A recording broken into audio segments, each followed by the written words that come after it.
नमस्कार दोस्तों, मैं एडवोकेट महेश आज आपको कुछ ई दाखिल पोर्टल में जब हम केस फाइल करते हैं, तो फिर केस फाइल करने के बाद हमें अपनी केसेस कैसे चेक करने हैं, उनकी स्टेटस कैसे चेक करना है, ये आज हम यहाँ पे देखेंगे।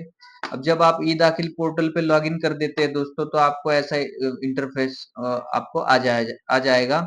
जब आपको अपने केस का स्टेटस देखना है, तो आप यहाँ पे जाते हैं, ठीक है। होम के आगे जाके यहाँ पे लिखा होता है view approved cases, view cases, case status और सारी चीजें, ठीक है।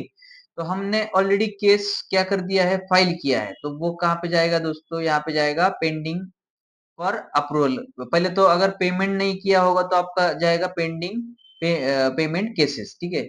जब आप केस फाइल कर देते हैं और उसका जो कंसिडरेशन अमाउंट है वो 5 लाख रुपए से ऊपर है, ठीक है, जो आपने पैसा सामने वाले को पेड किया था 5 लाख से ऊपर, तो आपको कंज्यूमर कोर्ट का जो है वो फीस जो है आपको देना पड़ता है। अब फीस कितना क्या रहता है, देखो दोस्तों, मैं यहाँ पे आपको दिखा देता हूँ। जब हम फाइल न्यू केस करते हैं, ठीक है, यहाँ पे एक्सेप्ट कर देते हैं, तो यहाँ पे आप देखोगे तो एक कंज्यूमर केस आप फाइल करते हो, तो यहाँ पे आपको नीचे एक चार्ट यहाँ पे दिखाने के लिए मिल जाएगा।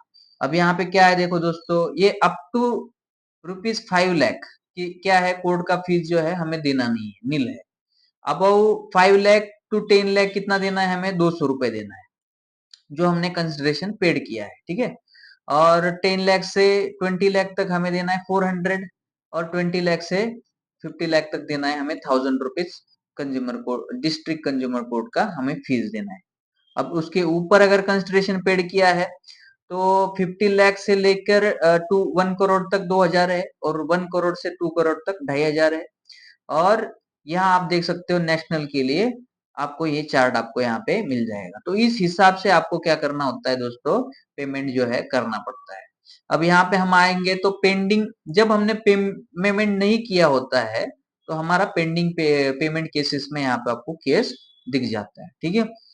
अगर आपका 5 लाख के अंदर वाला है तो आप क्या करोगे, यहाँ पे पेंडिंग, अब यहाँ पे जाएगा नहीं आपका पेमेंट,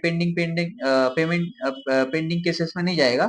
वो कहाँ पे जाएगा, पेंडिंग अप्रूवल केसेस में जाएगा। जैसे कि यहाँ पे अभी पेंडिंग अप्रूवल केसेस में मेरी 2 केसेस यहाँ पे लगाई। अब यहाँ पे दो केसेस है, देखिए दोस्तों, ये एक केस है और ये एक केस है। अब इनका स्टेटस क्या है, तो ये स्टेटस भी आप केस डिटेल, केस हिस्ट्री आप यहाँ से देख सकते हैं, ठीक है। अब ये पेंडिंग अप्रूवल केसेस में इसका क्या स्टेटस अगर देखना है तो आप यहाँ पे केस डिटेल्स पे व्यू, सॉरी, आप यहाँ पे करिए, सॉरी, पेंडिंग पे अप्रूवल केसेस पे जाइए, आप यहाँ पे हिस्ट्री चेक करिए। अब इस केस की हिस्ट्री क्या है, हमने यहाँ पे न्यू फाइलिंग केस कर दिया, ठीक है। अब हमने ये केस फाइल भी कर दिया और यहाँ पे क्या आ जाएगा, ये रिवर्ट आ गया था, ये क्या आ गया, रिवर्ट आ गया।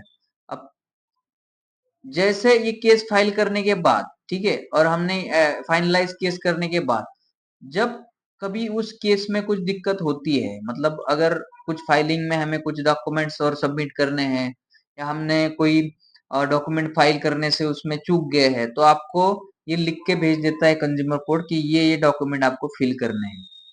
अब ठीक है, तो इसने क्या टाइप करके भेजा, देखो, you are requested to remove the defect within 7 days, आपको 7 दिन के अंदर ये डिफेक्ट दूर करना है।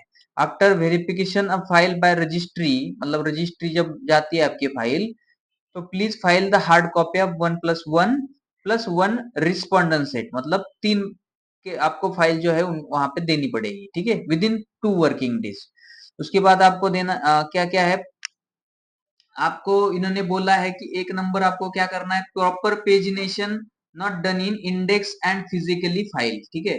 अभी इन्होंने क्या रिमार्क करके भेजा है, उन्होंने बोला कि आपने पेज नंबर आपके दिए नहीं है, ठीक है दोस्तों। उसके बाद आपने यहाँ पे लिखा है 2 number, correct section not mentioned in CC, मतलब आपने सेक्शन मेंशन नहीं किए है। Listing pro forma and filing consumer complaint not field, मतलब परफॉर्मा उसका फाइलिंग नहीं किया है, जब ये हमने नेशनल पे डाला था वहां पे पर फॉर्मा एक लगता है, तो वो उन्होंने वो फाइल नहीं हुआ था, उस कंडीशन में उन्होंने वो लिख के भेजा है। उसके बाद भेजा है consumer complaint not filled as prescribed format. अब नेशनल के फॉर्मेट में जो है हमने उसमें दाखिल नहीं किया, तो ये भी इसने लिख के दिया। उसके बाद है document not attested true copy, हर एक पेज पे साइन होता है, वो साइन हमने नहीं किया। ठीक है। Proof of payment of consideration paid up up not field, मतलब कंसिडरेशन ने जो हमने पेड किया था उसका प्रूफ हमने कुछ दिया नहीं, इनवाइस वगैरह होगा, बिल होगा, वो हमने दिया नहीं, तो इसलिए इन्होंने ये मार्क डाला। ठीक है। उसके बाद 7 नंबर पे कैलकुलेशन शीट नॉट फिल, मतलब जो हमने क्लेम करना है उसका कैलकुलेशन शीट हमें देना पड़ता है, वो नहीं दिया। Annexure not mentioned in petition, मतलब हर एक एनेक्चर पे हम एनेक्चर लिखना यहाँ पे भूल गए, इसीलिए हमें यहाँ पे उसने बोला कि annexure not mentioned in petition. तो ये सारा हमने क्या किया, सब फिर से क्या किया, एडिट का बटन मिल जाता है हमें, तो एडिट में जाके हमने फिर से क्या किया, केस एंट्री किया, edit and finalise by advocate. तो ठीक है, तो ये होने के बाद फिर हमारा केस ये तारीख को क्या हुआ था, वेरीफाई हो गया था, और फिर हमने 2 सेट अंदर लगाए जो रजिस्ट्री में, और फिर हमारा वहां से केस जो है दोस्तों चालू हो गया था। तो अगर आपने केस फाइल किया है, अब कुछ भाई लोग मुझे पूछते हैं कि सर मेरा 2-2 3-3 महीने हो गया है पर केस के ऊपर मेरा कोई वो नंबर ही नहीं पड़ा, तो आपको पहले तो जाके आपको दोस्तों यहाँ पे आपको केस हिस्ट्री में जाके पेंडिंग अप्रूवल केसेस में अगर आपका केसेस दिख रहा है, तो वहां पे व्यू हिस्ट्री में जाके आपको ये चेक करना है।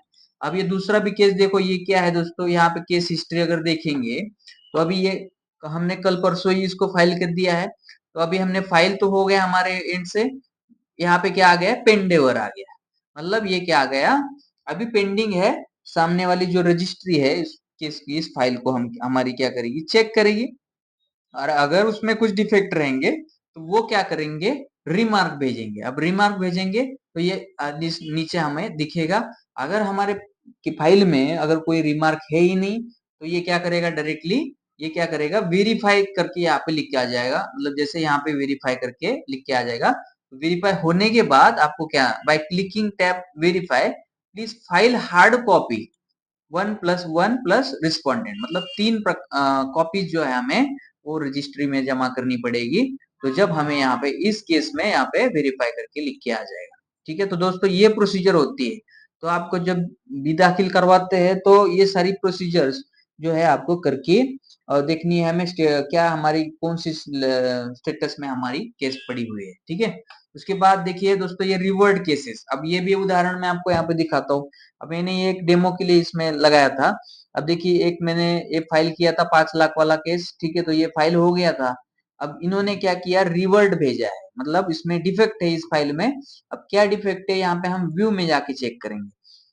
अब दोस्तों यहाँ पे मराठी में लिखा है, तो ये डिस्ट्रिक्ट फोरम वाला मामला है, तो यहाँ पे क्या लिखा है, तो देखो ये हमने इसमें मराठी में लिखा है कि आपने प्रॉपर जो सीक्वेंस में जो है आपने डॉक्यूमेंट इसमें लगाए नहीं है, जो कि ऐसे लगाने चाहिए। तो जैसे यहाँ पे लिखा है कंप्लेंट, और कंप्लेंट के साथ एफिडेविट, उसके बाद आपका वकालतनामा, उसके बाद आपका एड्रेस पुरसिस, उसके बाद आपका ये लिस्ट ऑफ डॉक्यूमेंट, और फिर आपके एनेक्चर, ये सारे आपको इस तरीके से आपको जमा करने हैं। ये तो खाली मैंने ऐसे ही डेमो के लिए वो किया था ताकि आपको ये समझा सकूं। तो रिवर्ड जो होता है दोस्तों, अगर किसी का केस बहुत दिनों से पेंडिंग है, तो आप देखिए ये रिवर्ड केसेस में आपका पड़ा होगा केस। अब यहाँ पे जाके आपको इस एडिट बटन पे दबाना है दोस्तों। ठीक है, अब रिवर्ड आता है तो एडिट बटन पे दबाओगे तो फिर ये केस आपका पहले से आपका खुल जाएगा, और यहाँ पे जाके आपको जो भी डिटेल्स आपने भरे नहीं है, जैसे आपने डॉक्यूमेंट अपलोड करते समय कुछ आपने गलती की है, तो मैं क्या करूंगा, सारे डॉक्यूमेंट में क्या करूंगा, यहाँ से डिलीट करूंगा। ठीक है, यहाँ से डिलीट करूंगा, और फिर से मैं एक सीक्वेंस में, जैसे मैंने आपको पहले एक वीडियो बना के दिया था, उस सीक्वेंस में मैं यहाँ पे सारे डॉक्यूमेंट फिर से फिल करूंगा। अब ये ऑप्शन तभी खुल जाएगा जब आपको रिवर्ट आएगा। एक बार फाइनलाइज करते हो तो ये ऑप्शन क्या हो जाता है दोस्तों, एडिट का जो है फिर से फाइल अपलोड करने का बंद हो जाता है। तो रिवर्ट आ जाएगा तो ये एडिट ऑप्शन खुल जाएगा, और फिर से आपको क्या करना है, प्रॉपर वे में आपको ये सारे डॉक्यूमेंट यहाँ पे अपलोड करने हैं, फिर सेव ड्राफ्ट करेंगे, तो क्या हो जाएगा दोस्तों, अपना सीकेज जो हो जाए वहां पे कंज्यूमर कोर्ट में फिर अप्लाई अप्लाई हो जाएगा। और फिर हम क्या करेंगे, फिर हम पेंडिंग फ्रॉम, ये जैसे हम सबमिट करते हैं यहाँ पे, तो ये जाएगा आपका पेंडिंग अप्रूव्ड केसेस में, तो यहाँ पे जाएगा। ठीक है, और फिर हम यहाँ से जाके हम चेक करेंगे कोई हमारा वो तो नहीं आया, रिमार्क नहीं आया, और अगर नहीं रिमार्क आता तो फाइनली वो क्या कर देंगे, वेरीफाई करेंगे। जैसे वेरीफाई हो जाएगा, आपको क्या करना पड़ेगा, कंज्यूमर कोर्ट में जाके 3 सेट जो होते हैं, कुछ जगह पे 2 सेट होते हैं, कुछ जगह पे 3 सेट होते हैं, आप जाके वहां पे सबमिट करिए और फिर आपका एडमिशन हियरिंग चालू होगा और फिर आगे का प्रोसीजर आपका चालू होगा। अब आगे का प्रोसीजर क्या होता है उसके लिए भी मैंने एक स्पेशली वीडियो बनाया है, आप दोस्तों वहां पे जाके देखिए। आशा करता हूँ ये जो डैशबोर्ड है, जो स्टेटस कैसा रहता है अपना कंज्यूमर कंप्लेंट का चेक करने के लिए, तो ये मैं यहाँ पे समझा सका हूँ। आशा करता हूँ सबको समझ में आया होगा। अगर कोई दिक्कत होगी तो आप इस वीडियो के कमेंट में आप लिख दीजिए, मैं वहां पे आपको जरूर गाइड करूंगा। तो दोस्तों, अगर आपको कंज्यूमर कोर्ट्स में फाइलिंग करने के लिए जो फॉर्मेट्स होते हैं, जो ड्राफ्टिंग होती है, अगर किसी को चाहिए तो मुझे आप व्हाट्सएप कर सकते हैं, मेरा नंबर डिस्क्रिप्शन में है। वहां से आप हाई करोगे मुझे व्हाट्सएप पे, तो मैं आपको फ्री में वो सारे फॉर्मेट्स दे दूंगा, ताकि आपको कहीं से आप पैसे देके खरीदने ना पड़े। ठीक है दोस्तों, सबको मेरा नमस्कार।